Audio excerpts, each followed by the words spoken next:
Hi, I'm Robert Osborne. All Day Today is part of our month-long Summer Under the Stars. Summer Under the Stars. Summer Under the Stars tribute focuses on Cary Grant, Humphrey Bogart, Doris Day, Hattie McDaniel, Sophia Loren, Marlon Brando, Audrey Hepburn, James Cagney, Ingrid Bergman, Sidney Poitier, Myrna Loy, Gene Kelly, Betty Davis, Steve McQueen, Doris Day, and many more. Summer Under the Stars, only on Turner Classic Movies. It's ticklish business any way you look at it. Come on, we'll stick together.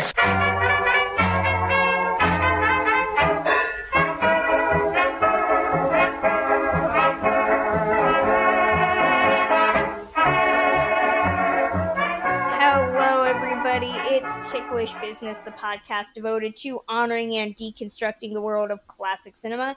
As always, I'm your host, Kristen Lopez. I'm Drea Clark. And I'm Samantha Ellis. This week, we are doing our annual Summer Under the Stars episode. Unlike years past where I've just spewed out recommendations, we are actually doing a top 3, looking at 3 stars that we each are excited to devote 24 whole hours to.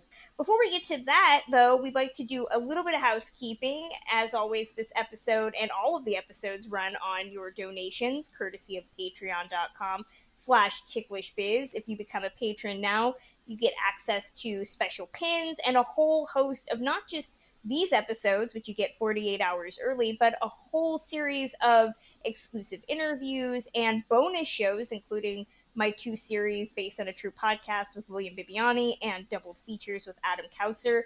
For the month of August, we're actually doing our first Patreon drive.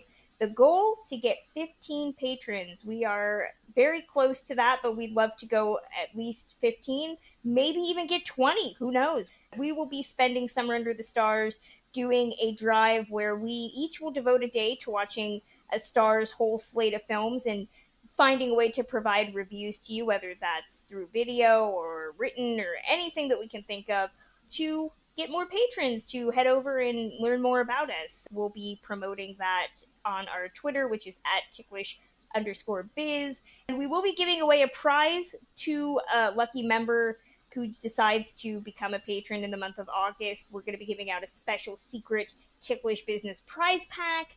As always, we're going to be doing our Summer Under the Stars blogathon at journeysandclassicfilm.com, which Sam and I are co-hosting. I'm so excited. Summer Under the Stars is my favorite TCM event of the year. I just love binging stars that I know and learning about stars that I don't know. It's my favorite time of the whole year. That transitions us nicely into this year's Summer Under the Stars. Drea, I believe it was you who said they had a really good slate this year. I don't know if I agree with that. As you guys know, I'm actually less versed with TCM in general than you are, because most of the media I consume has always been pick and choose. And it's only been in the last couple years even that I started following TCM or looking at their offerings. I really like the range of this year's lineup, and that it has your expected or more recognizable classic stars like Humphrey Bogart or Audrey Hepburn. I love Anne Southern. Obviously, the 3 that I've decided that are my very favorite to talk about today. It was fun and hard to choose just 3, which was indicative of a good lineup. Was it in comparison to other years that it didn't seem as strong? I plan my summer around Summer Under the Stars because it comes in August when summer is slowly starting to wind down and it's this last hurrah of summer enjoyment. In years past, they've picked actors who are more, not necessarily character-based, but there is a litany of movies where they have associations with bigger stars that I would be into. I was looking at this lineup, and it just felt like I had seen a lot of these movies played already throughout the year. And so, of course, some of the big names like Brando and Red Skelton, Bogart especially, just felt like, okay, haven't we already devoted significant time to these people already? I don't know. It just felt like safe choices this year as opposed to really diving deep. Or it could just be bitter that for another year, John Garfield has not been included in this list. Sam, what do you think about the slate this year? Kristen, I tend to agree with you. This is just because Summer Under the Stars is something that I always am so excited about. And when there aren't a ton of stars that I'm really thrilled to watch, or a ton of movies that I'm thrilled to watch, that's a bit of a letdown. There are so many stars on this lineup that I love, but the movies themselves are really lacking this year. Just giving an example, so excited for Mary Astor Day, but choices are kind of uninspired. I mean, you have the Maltese Falcon set for prime time, whereas in other years, this was the chance to bring out a star that maybe we know and bring out movies that maybe we don't know. I literally discovered my favorite movie of all time during Summer Under the Stars, Jewel Robbery, with William Powell. I discovered that on William Powell Day, and that's not a movie that TCM shows all the time.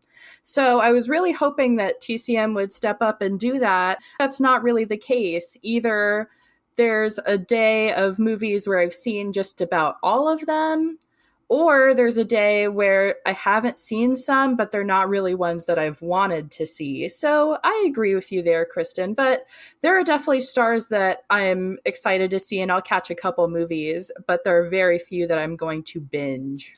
I will concede that the movie selection, for me, it was more looking at the lineup of the stars themselves. It did give me pause on the movie selections when we were talking about our top three. I had gone through and was like, ooh, I would love to talk about blank. And then I was already thinking of their films, which are my few favorites. A couple of them, they weren't on that list. They weren't something that TCM was showing as part of their 24 hours. I will give on that side of it. One of the biggest letdowns that also come to mind, Henry Fonda. He's an actor that I adore. I would gladly put him in my top three. But after looking at his lineup, I'm just not too excited about it. And then Rita Moreno, who's, I believe, a first-timer for Summer Under the Stars, they put in so many films where she's just a bit part, like Singing in the Rain, which we've seen on the channel a million times. I would much rather see the movies of these stars that I adore that are a little under the radar, or some more TCM premieres. I'm glad that I'm not completely a jerk for saying that this seems uninspired this year, but at the same time, that's not to say that there aren't good movies that are being shown and there aren't stars that we're interested in. Of course, we're devoting our entire episode to talking about what they're showing this month. Some years, there's great years. I want to say 2 years ago was really, really good. Other years, it's just a great way to spend a couple hours watching a movie.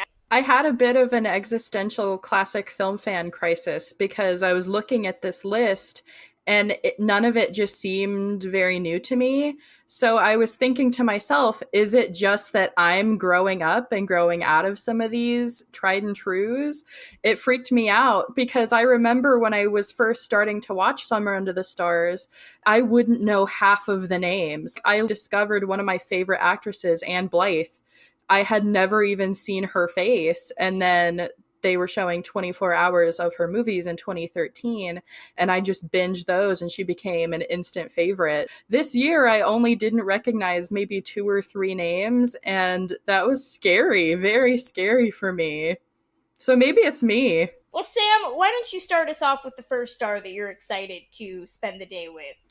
Okay, I know I just went on a bit of a tangent about the tried and trues, but I do have some tried and trues on my list today because while I feel like lately, up until now, Summer Under the Stars has been my chance to watch movies that are new to me, I don't think we're going to get too many opportunities to do that this year. So my number 3 choice is Audrey Hepburn. I really chose her not only because she's just so iconic and such a fascinating star to watch, but there are actually a good amount of movies on here that would be new to me. They're all in the morning. I'm really excited to see Robin and Marian, Green Mansions, and also Love in the Afternoon. I had the chance to see it at the TCM Film Festival, but I decided not to. I regret it a little bit, but I still had such a good time. Aside from the omission of Breakfast at Tiffany's, which of course is owned by Paramount, who holds their classic movies with an iron fist, they have a really good lineup of films. This is definitely a day that I would binge 24 hours, and I plan to.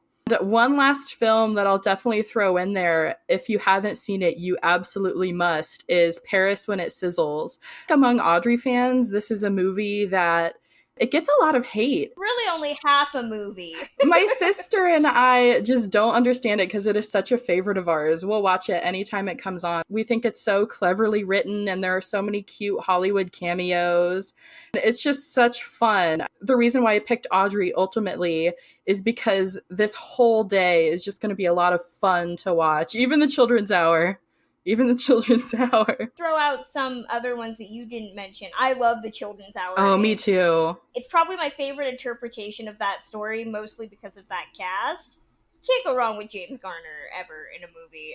I am so with you on that. He's one of my favorites. He needs a day. We're on to something here. James Garner day. I would literally call out sick just to spend all day watching James Garner movies. That makes two of us. Paris When It Sizzles does get a bum rap because it's sad to know what was going on behind the scenes with William Holt going to rehab. That's why I call it half a movie, because he literally left and they had to do the rest of the movie without him. It is worth it purely to see them reteamed after Sabrina. Drea, do you have any Audrey movies airing that day that you want to show for? Any Audrey movie in general is something I want to show for. Audrey's actually the person that I feel like I'm friends with her. I'm so devoted to her in real life, and that's likely who I would do for my 24 hours. There are the classic ones that are in here. I've probably seen Funny Face 100,000 times. As you guys know, Wait Until Dark is a favorite of mine, and we will likely be discussing that at some point in the coming months. I was happy the Children's Hour was on there. Oh, absolutely. My sister is actually going to be watching Wait Until Dark for the first time when it airs on Audrey Hepburn Day. I'm so excited for her to see it. Yay. Drea, what's your number 3? I don't like to put things in order, Kristen. How about the first one I'll talk about is Lena Horne. She's someone that I wanted to talk about her and draw attention to her in her day, even before I saw the lineup. Her career is interesting because she started as a recording star and then was at MGM and did these films for them or as a loan out that were musicals and of that ilk, and often had a really specific bend to them that she would just be in a single scene singing, largely because then they could edit that scene out when they were showing it in the South if it was a film that was an all-white cast. And then she left and concentrated on activism, moved to television. She has a couple of later films that I really wish had made this. I wish that The Wiz would have made it for reasons of my own fandom. The Duchess of Idaho. Truthfully, Death of a Gunfighter would have been an amazing inclusion. But of the ones that did make it, I don't want to just talk about ones that didn't. Stormy Weather is such a classic Lena Horne. It's an all-black musical. The Stormy Weather song itself became her signature song. It's such a beautiful showcase of her power as a singer, and she was such a beautiful performer. That one's just interesting and fascinating.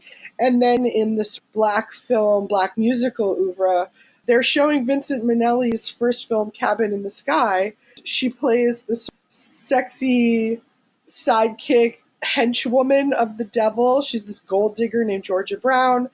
Because Stormy Weather and Cabin in the Sky had black cast, it didn't have the same cut and paste feel as her other involvement with musicals that were predominantly white casts, like I said, because those were structured so that she could be cut out of them. Horrifying to think about, but just the reality.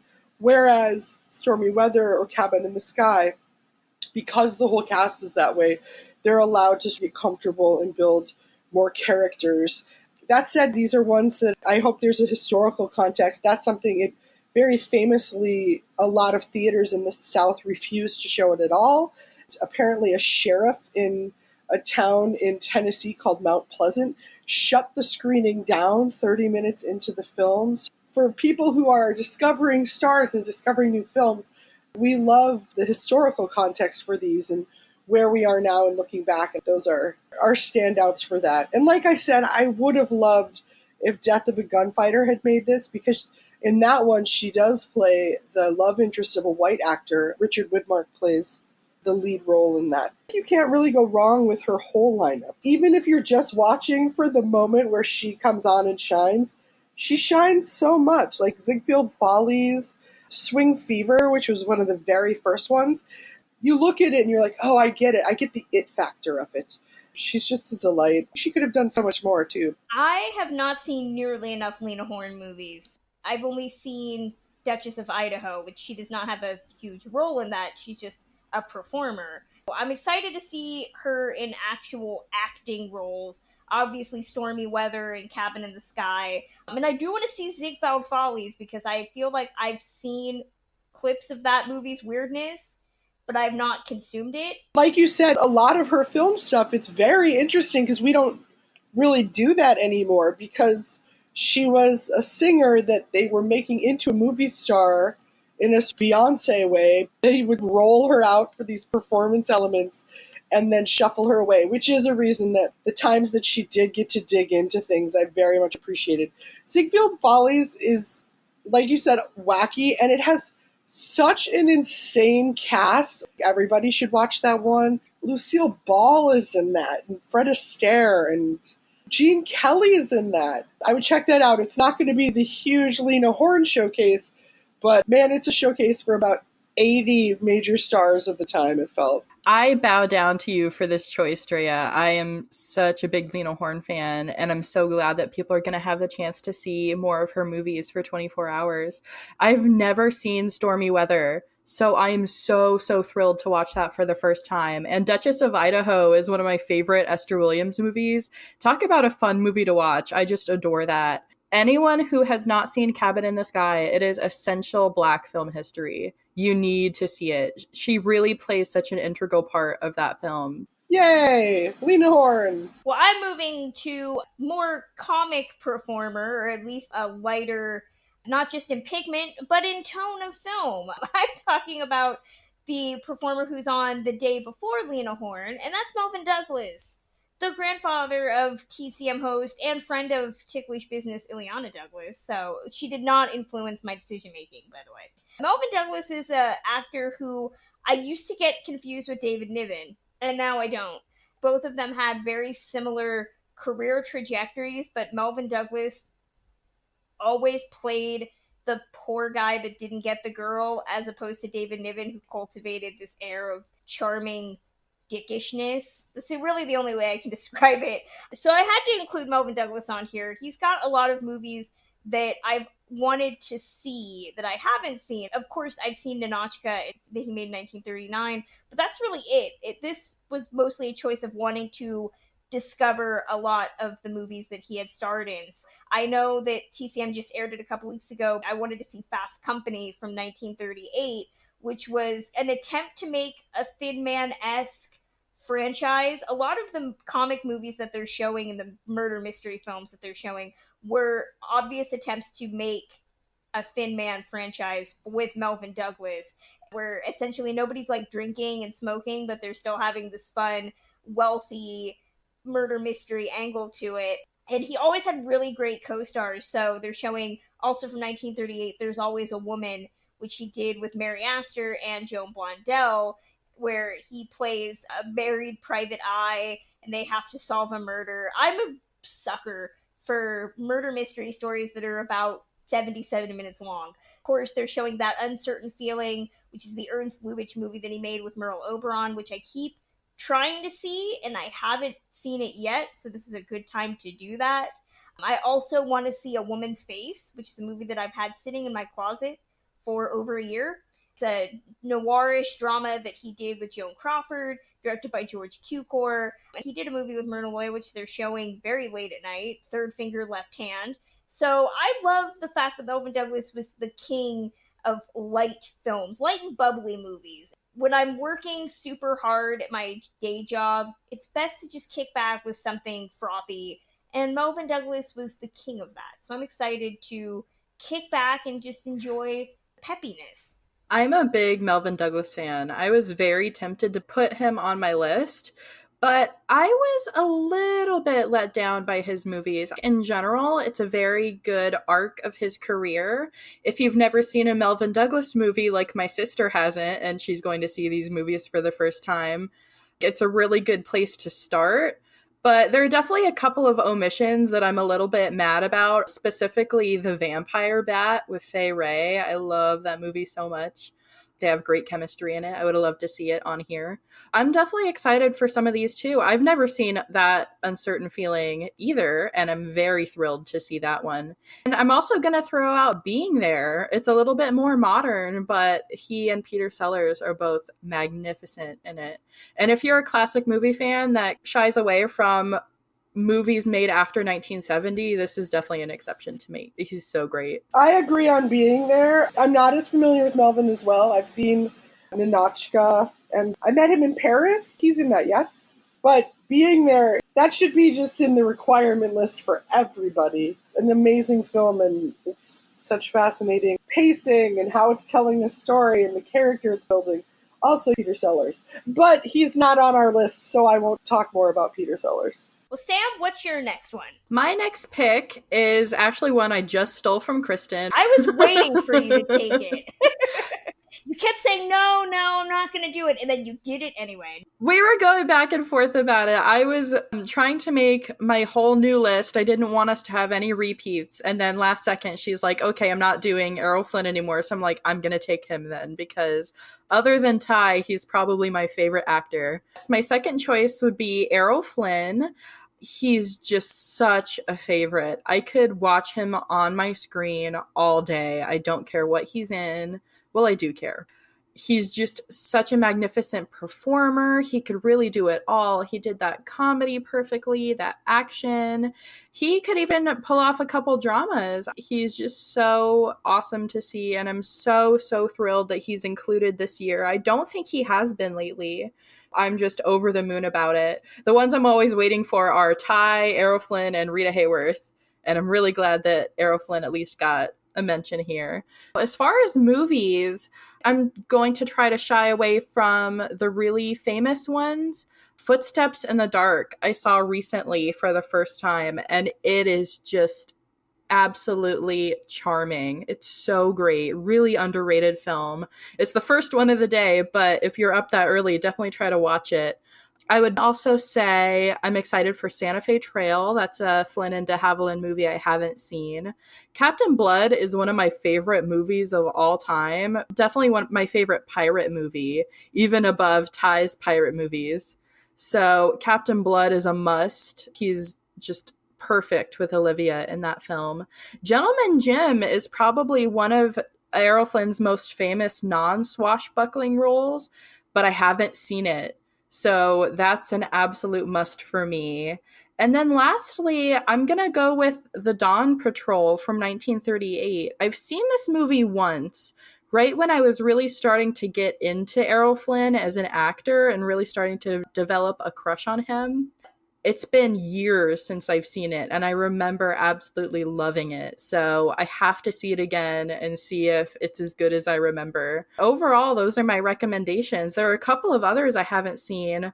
Northern Pursuit and Cry Wolf. The Master of Ballantrae too. Other than that, I've pretty much seen all of these. So it's a nice mix, and that's something that I'm really grateful for. I feel like more of the days of this year's Summer to the Stars need that.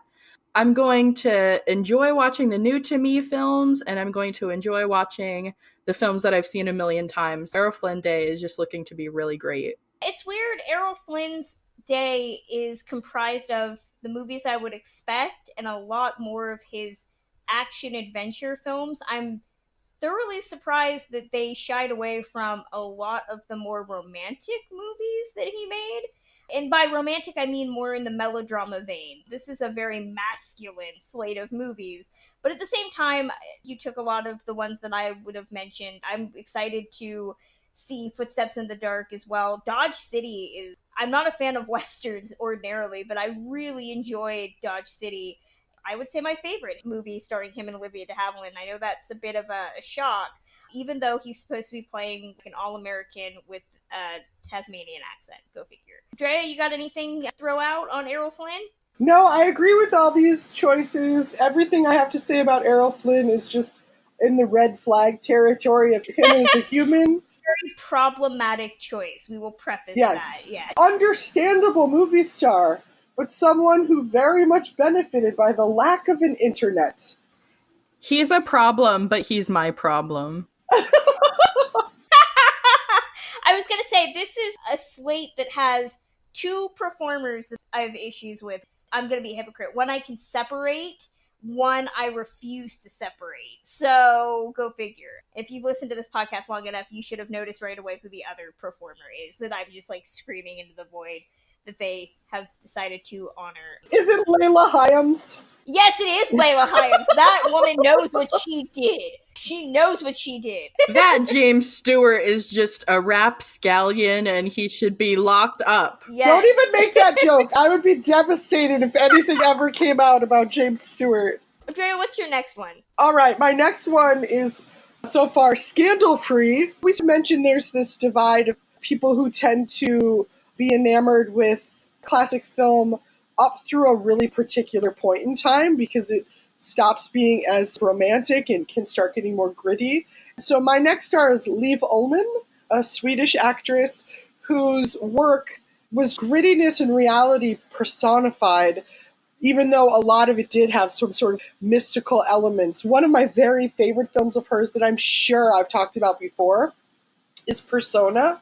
Obviously, she had several collaborations with director Ingmar Bergman. Persona is psychological and detailed. She plays an actress and she's stopped speaking, goes mute, and she's paired up with this nurse and they go away for her to convalesce and lines start to get blurred in terms of do they both actually exist? And it's open to all of this analysis, which is the kind of thing I love in movies. There's a lot of movies that I'll watch numerous times because of the immersion and happiness and joy that they bring me, and I shut my brain off. Then there's movies that are more like Persona, which is I'll watch them so many times because I feel like I'm picking up something differently each time, noticing new directorial cues or things that the actors are doing that are nodding to something I missed entirely. And one of the reasons that Persona works so well is Liv Ullmann's star quality that's also just so grounded. Another movie that they're showing that ties into that's again one of her more famous ones, but I don't know how many people are watching when they're digging into their Summer Under the Stars, is Scenes from a Marriage. It's the second one that I have that's directed by Ingmar Bergman. You could do just a whole lineup of favorites of collaborations with the two of them, but Scenes from a Marriage is such a fascinating depiction of the relationship between two people. The woman is a lawyer who works in divorce. That's her background. Her husband, they've been together for a while, and the whole movie covers a decade of their lives. It actually was originally shot as a television series for Sweden and then was edited into motion picture length for a worldwide audience. So it's so detailed. There's so many intricacies of it. There's a lot of filmmakers today who watch Bergman films as inspiration. Some of those are people like Woody Allen, but I know Richard Linklater was listed as someone else who fond of his work. So people who are doing things that have, again, that realistic quality. Liv's ability to be both a sympathetic character and someone who's on edge and going through not great stuff, and you don't always like her, but you're with her. And then the third one of her films that I would definitely highlight for Somewhere Under the Stars is The Emigrants. This film is unique. Also, it's not with Ingrid Bergman. It is something she co-stars with Max von Sydow, and they did a ton of movies together. This one stands out to me for a few reasons of pointed viewing now. Obviously, The Emigrants is about, in this case, it's a Swedish family. They're farmers, they're struggling, and they feel like they've hit the end of what they can do in Sweden. And so they're looking to America as this land of opportunity, bringing their family and starting anew and hopefully being able to do better. That all that America promises, if they bring their dreams and their ability to work hard, that they'll be able to rise up. Currently, that's a nice perspective for people to remember why people have always been drawn to coming here from other countries. One of the things about this that I always found fascinating is, like many Swedes, they end up in Minnesota, which is where I'm from. The country that they end up in is literally the town that's right next to White Bear Lake, which is where I'm from. They end up in Stillwater. And so, of course, I had these very personal connections to it. It's a really interesting, rich immigration tale that's from a really unique perspective. Those are my Leave Almond picks. This is why Drea is awesome. She picks the stuff that none of us would have picked. No, I love you for it. I say that in the best way possible, because I know nothing about Bergman, It's a Blind Spot, or Leave Almond, so I'm very excited. Gave us some food for thought. I was going to say the same good. thing. You got me. I have hardly ever even heard of her, I'm ashamed to say. I've definitely never heard of any of these movies that you're talking about. But if I have the time in between my 24-hour marathons, I'm definitely going to catch one because she sounds very interesting and very real. Kind of like a Gina Rowlands, am I? Definitely. That's how you're making her sound. I would definitely list her as a contemporary performance style, the grounded, earthy, sensual, but smart. Yes, very, very Gina Rowlands. Moving on to my number 2, and we haven't been mentioning what days any of our stars are actually doing, so please go to summer.tcm.com if you want to know what day your favorite star is actually going to be on. But I'm going towards the end of the month for my next one, August 21st, talking about Joel McCrea. It's super funny. I was actually at an event this weekend where one of the movies I watched was a Joel McCrea movie. I watch a lot of movies with him in them, and I never really think much of him personally, but he's in everything, and he always played really well opposite strong women.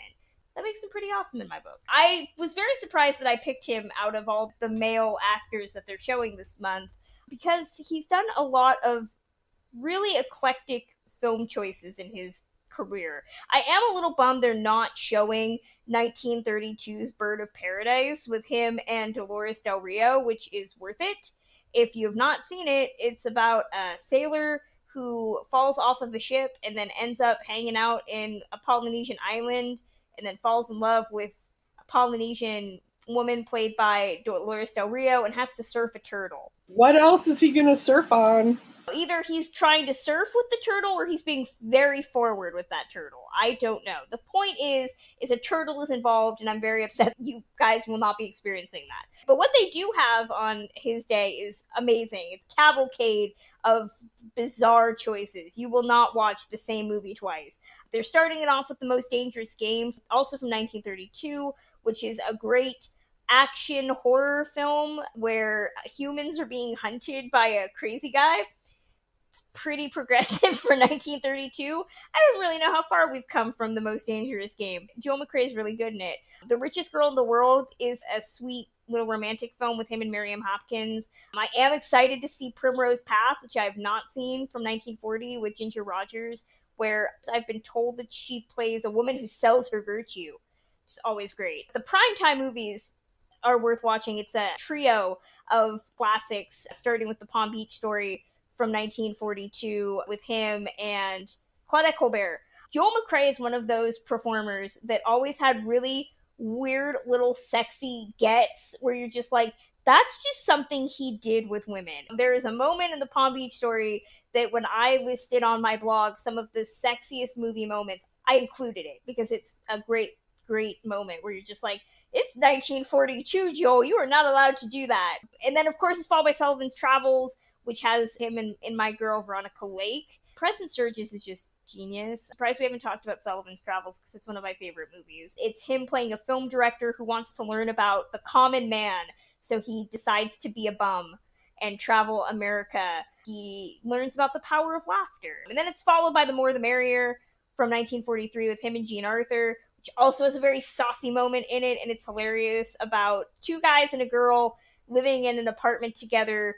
I call it a reverse Three's Company. And then it's followed by Union Pacific, which we actually did a whole episode on a couple years ago when we talked about Robert Preston, so you should go find that episode. Joel McCrea got a nice little thing going on there. So pretty much any movie on that day is going to be good. Very different, though. You're not going to watch the same genre twice. Anybody got Joel McCrea comments? I have to chime in here. I am the most excited about Joel McCrea Day more than any other day. I couldn't choose him for my 24-hour because I will be working that day, but my Watch TCM buttons are going to be working the week after that. I am really into a lot of these picks. Primrose Path is really good. I do love that one. I just saw him in a movie called Two in a Crowd with Joan Bennett. It's a very, very rare one. I only saw one print of it. The one thing about this schedule is it has the classics like The Palm Beach Story and Sullivan's Travels.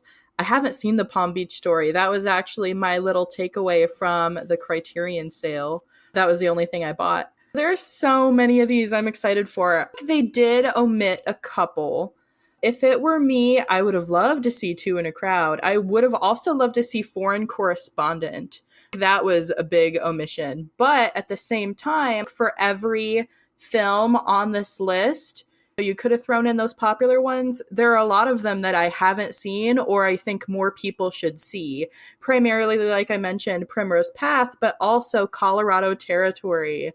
It's a remake of High Sierra, and I'm going to be one of those people. I like this better.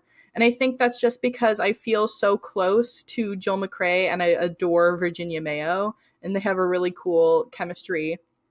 A more believable chemistry. I would watch any of these. It's either a movie that I've seen or a movie that I'm dying to see. So this is a perfect schedule. Palm Beach Story is one of my very favorites. I'm very excited you picked it up because it's so good. I hope a lot of people wake up for whatever time that it's playing on TCM. It's played 6:30 p.m., so it should be a pretty easy one to wake up for. If I haven't seen it on my Blu-ray, I'm going to watch that movie because it's the one that everyone's been begging me to watch because Joel McCrea is my newest crush right now. I've been watching all the Joel McCrea movies I can get my hands on, and everyone's like, how have you not seen Palm Beach Story? That's definitely a must. And he's also starring opposite my birthday twin, Claudette Colbert, so that's going to be fun. My number one choice is actually the star that I did choose to honor for the 24-hour marathon, and that's Ava Gardner. She is going to be celebrated on August 8th. I'm off that day, and everything just aligned perfectly. This is such a great lineup of films.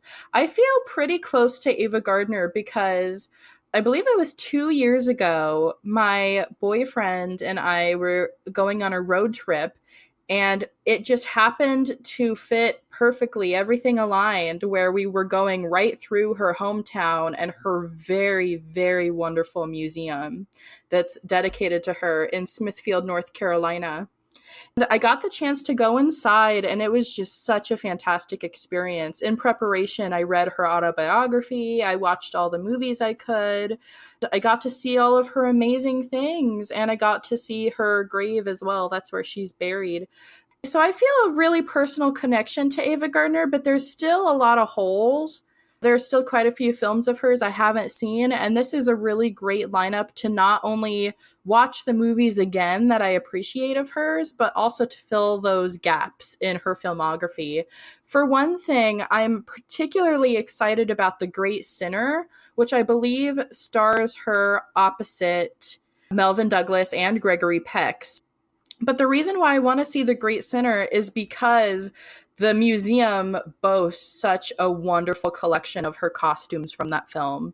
There's this satin or velvet black dress that she wears in it that I saw in person, and it just threw me for a loop. It's so beautiful. To see it in the movie is going to be great.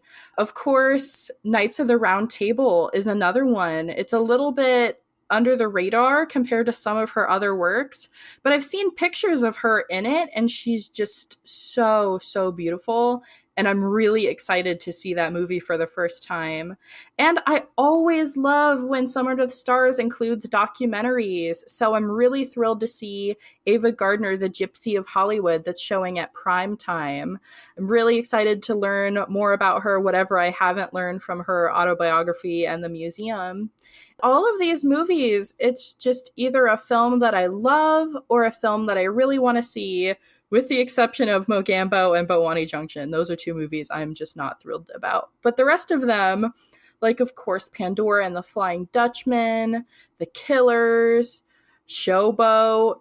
I'm just over the moon about these choices, and I'm very eager to dedicate 24 hours to her. I can't believe you didn't mention that The Great Sinner also stars my time travel boyfriend, Gregory Peck. I did. I said Melvin Douglas and Gregory Peck. Sorry, I meant that you didn't mention that he's my time travel boyfriend. Okay. So I should have been clear.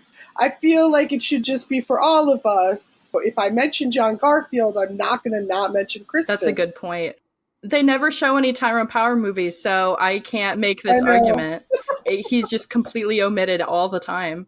But Gregory Peck, I will throw in a bit of trivia. He actually visited the Ava Gardner Museum in person and chatted about her. Right now, I believe they have a whole exhibit about her relationship with him, or at least they did when I went. It's just spectacular. Now you're really winning me over for your Ava Gardner Day, especially so I can listen for any Gregory Peck mention. Speaking of, I would have really loved to see On the Beach included. I'm a little bit upset that that wasn't included because I haven't seen it and I've been dying to. And another one I really would have loved to see on here is The Night of the Iguana.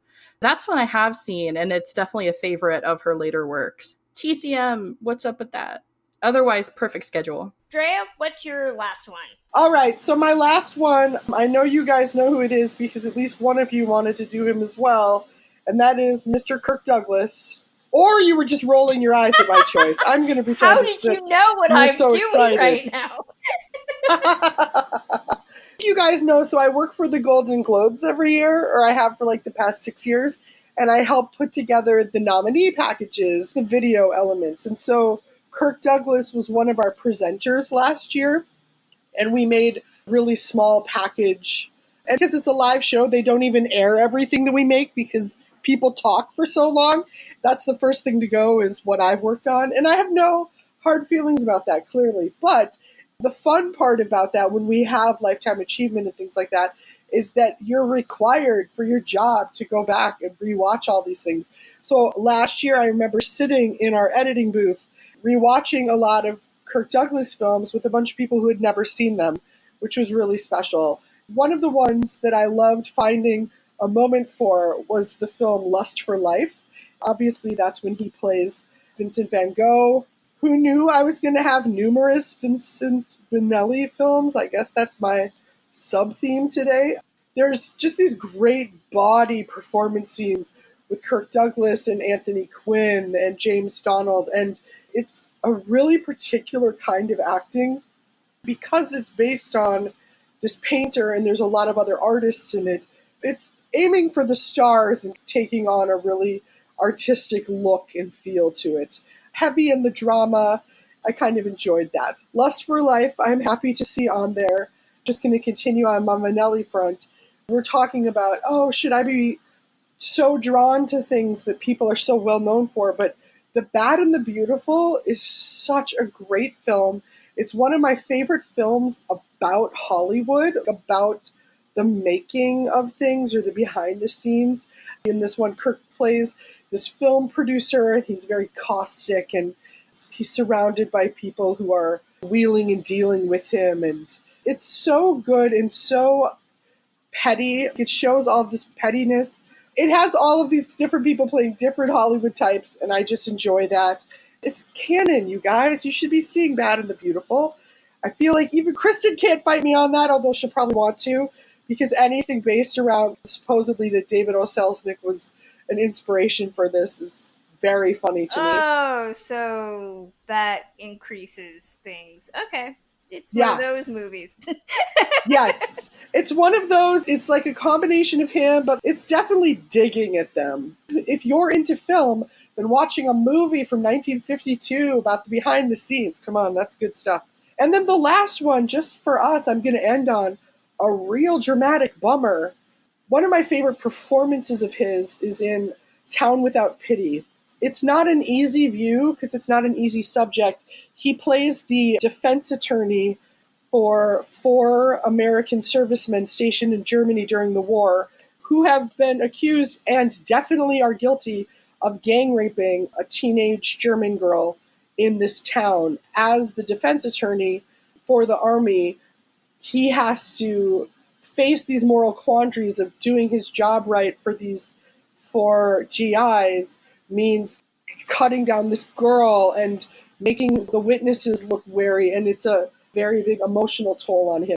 If you're not drawn to courtroom films, this is probably not the one for you, but there's a lot of nuance to what he's doing with this one. So if you are someone that likes a juicier, bleaker drama, you guys know I have an appetite for it. Town Without Pity. Gunfight at the OK Corral. There's something for everybody, you guys. Do you want me to throw in my faves from this list before you shoot it down, Kristen? I wasn't going to say anything. Feel free to share your recommends. The more I hear you talk about these movies and the more I look at the schedule, the more I honestly am really excited about this day. I'm so sorry to say. I'm also seeing some really big omissions. What the heck? Why on earth is Ace in the Hole not on this list? I do not understand it. Agreed. That is one of my favorite Kirk Douglas movies. He's so excellent in it. And then another one that I haven't seen, but I hear he's just magnificent in, is Paths of Glory. I don't know if they have the rights to that one. I believe it's a Criterion release. I may be wrong. That would be another cool one to see. Aside from that, the movies that are on the list, Strange Love of Martha Ivers, I will say do not recommend. Don't watch that movie. I was curious. I gave it a try. I was so disappointed.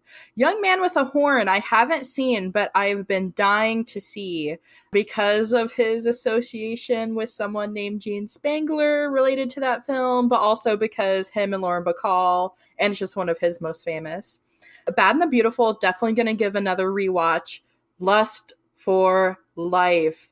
Personal feelings towards Kirk aside, his performance in this film was not only one of his greatest, but one of the greatest acting performances I've ever seen. And I truly mean that. I don't throw that around lightly. It's just so phenomenal, so overwhelming and powerful. He's just fantastic in that film. A couple others I'm really going to quickly throw out there. Spartacus, never seen it, so I might be watching that for the first time on Kirk Douglas Day.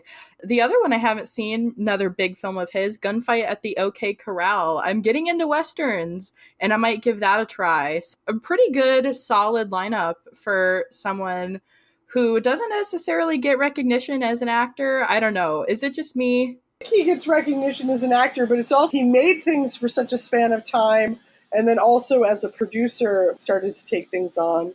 But I'm excited for you to see Spartacus. That's funny. I didn't put it on my list because I thought they're going to mock me if I put Spartacus, because everyone who thinks of Kirk Douglas thinks of Spartacus because they've seen it. Ace in the Hole and Lust for Life, and I think that's accurate because those are his two best out of what I've seen. But I'm excited to see the ones of his that I haven't seen, and there's a pretty good selection of those. You've completely sold me on Town Without Pity. I'm definitely going to watch that, as twisted as it sounds. All right. Kristen, what do you got for your last person? I have a very different type of character for my last one. I am talking about, I believe I'm pronouncing her last name right. I could be wrong. Leela Hyams. She's on August 22nd. She is best known, to me at least, as the good woman in 1932's Freaks, which is a must-watch if we're talking about one of the best horror movies, if we're talking about one of the oddly most progressive disabled features that I can think of. Freaks is a fantastic movie, and Leela Hyams plays the nice girl that's in the quote-unquote normal relationship in this circus filled with sideshow oddities. It's a story about a bad vamp woman who wants to marry one of the circus performers for his money. Bad things happen. It's a fantastic movie. We might be talking about it at some point this year because I have a lot of thoughts about it, but that's what I had known her for. I did not know she had done other things, and boy has she done a lot of other movies. Early that morning, they're showing The Bishop Murder Case, which is a Philo Vance murder mystery starring William Powell. I have not seen any of the Philo Vance features, and I feel like I should do that at some point, so this is a great opportunity. She's also in the Jean Harlow feature Redheaded Woman, which is the film that ushered in the code, with Jean Harlow playing a villainous, eponymous redheaded woman who is just sleeping her way to the top. And Leela Hyams was also in Island of Lost Souls, which is I believe, the earliest iteration of the Island of Dr. Moreau. And as somebody who really, really enjoys the 96 version of the Island of Dr. Moreau, I feel like I should see the original, because I'm fairly certain it is incredibly different. Nothing like a little horror in August to prep you for Halloween. That's what I'm going to be checking out. Have you seen any of her work before? I've seen Freaks and I've seen Redheaded Woman. I actually remember her better in Redheaded Woman now that I think about it. And this is what I'm talking about. These are the stars that TCM needs to include, because she's really one of the only 2 or 3 that I just really haven't heard about by name. I'm so thrilled that they're showing pretty much a day of fantastic looking pre-code. That's just such a great opportunity. If I have the chance, I mean, I'm off that day. That's another one that I'm probably going to binge and find some new favorites. But I can't really think of any specific films just because she's so new to me, and I'm so thrilled by that. I've seen Yellow Dust, and I don't remember how. I think I dreamt it at some point. I agree, and I'm glad that I made a Layla Hyams joke earlier in this with no idea that that's who you were going to pick. So I feel like we've come full circle.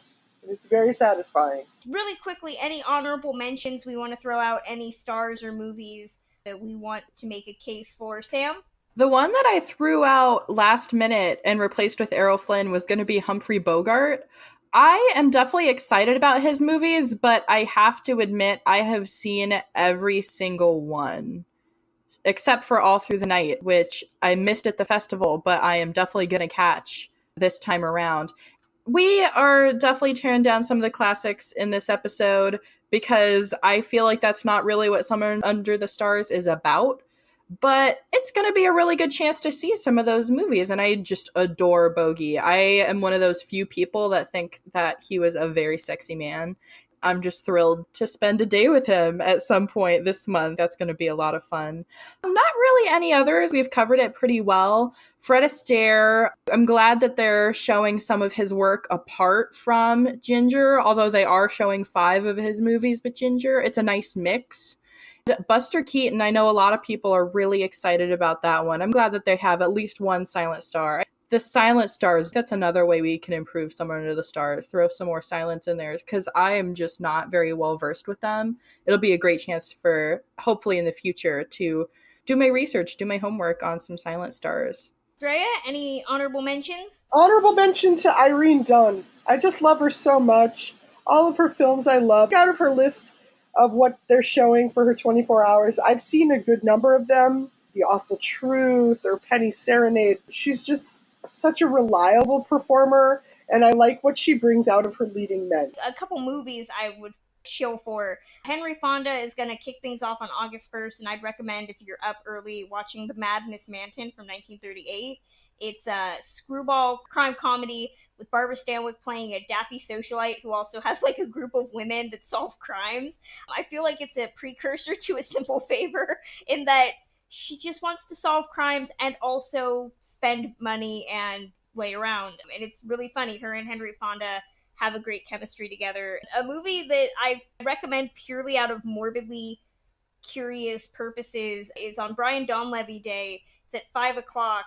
1956 is A Cry in the Night.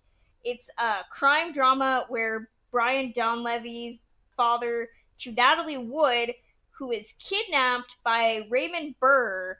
It is the most ridiculous crime drama ever made. It is just so bad. It is entertaining, and it has my favorite classic movie line where the cops just look around and say, "Don't worry, they're probably high on them goofballs."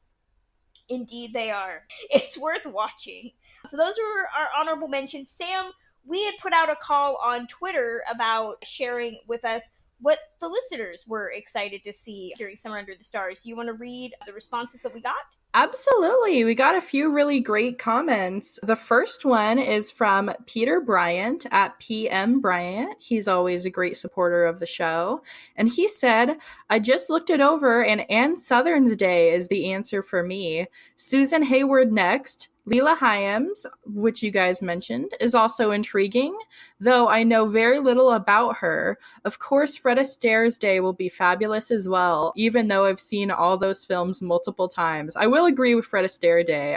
It's definitely some classics, but it's a good mix of classics. Very excited for You Were Never Lovelier in particular. Marcy at Marcy K said, here for Ruth Hussey, Rita Moreno, Bogey, and Paul Lucas. I discover so many hashtag new to me gems during Summer Under the Stars. Definitely agree with that. I feel like there aren't enough chances to see the new to us films, but there's a good mix. And our last comment is from at Margot's 1949, and she agrees with Peter. She says August 12th and Southern Day. The Whales of August is a must-see. Cry Havoc also. Just to throw in my 2 cents, Cry Havoc is such a must. That is one of the singular movies this month that I am the most excited for. I'm just so over the moon that they're including that. Women in World War II. That's going to close out this edition of Ticklish Business. Of course, let us know what you think about Summer Under the Stars. You can send all your comments to us at ticklishbiz@gmail.com, and we'll read them on the next episode. Sam, where can fans find and get in touch with you? What's going on with your work? All of that. I am online at musingsofaClassicFilmaddict.com. I post some blogathons, some reviews, all kinds of things pretty regularly. And you can find my Cooking with the Stars posts every month at classicmoviehub.com. This month I have made my most requested recipe, Katharine Hepburn's brownies. Very delicious. And lastly, you can follow me at Classic Film Geek on Twitter. Drea Clark, where can fans find and get in touch with you? I am on Twitter at the Drea Clark, and I do a contemporary podcast called Who Shot Ya on Maximum Fun. And you can always find me on Twitter at journeys_film. And once again, you can participate and read about the Summer Under the Stars Classic Film Blogathon, as well as all my reviews on classic cinema over at journeysinclassicfilm.com. You can listen to Ticklish Business a variety of different ways, either directly at ticklishbusiness.podbean.com, Stitcher Radio, Player FM, or SoundCloud. You can contact us directly at ticklishbiz, that's B-I-Z, at gmail.com. And the podcast is also on Twitter at ticklish_biz. And once again, if you want to learn more about upcoming episodes, get exclusive merch, or hear content that no one else can hear, consider supporting Ticklish Business via Patreon. We have a wealth of amazing perks. All your donations go straight back into making Ticklish Business the classic film podcast it is. Patrons right now get access to special pins, as well as my 2 bonus shows, and we are starting our Patreon drive on August 1st. The goal to get 20 patrons. That's at patreon.com/ticklishbiz. So next time, what are we doing, Drea? Kristen, I'm very excited because we are discussing Valley of the Dolls. As we should, we are a Valley of Dolls. Yes, we are going to be honoring the 50th anniversary of Sharon Tate's untimely passing by looking at the movie that most people remember her for. And we will be having a special guest. I've never seen it. I am so excited. Oh, you were in for a treat. That will be next time.